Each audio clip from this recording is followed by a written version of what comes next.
Hi guys, welcome back to our channel. In this video, I am going to show you how to connect Sonos Arc to iPhone. If you find the solution of your problem, then watch the video till the end so you cannot miss any important step. And if you find this video helpful, so please consider subscribing our channel for more this type of content. If you want to connect Sonos Arc to iPhone, then we need to follow some steps. First, before you start, download the Sonos app for iOS and Android. Your Arc need to be set up using the Sonos app before it can play TV audio.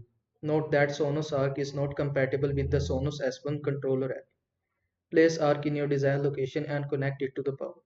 Keep the included HDMI cable and optical audio adapter ready nearby. The Sonos app will guide you on which cable and port to use when connecting your Arc to your TV.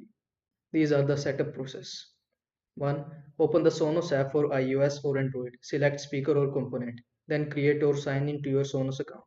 Then select add on the pop-up showing your Sonos Arc. Follow the steps in the app to set up your Arc and add your contact service. That's it. I hope this video was helpful to you. Make sure to like this video and subscribe to my channel for more this type of content. Thanks for watching.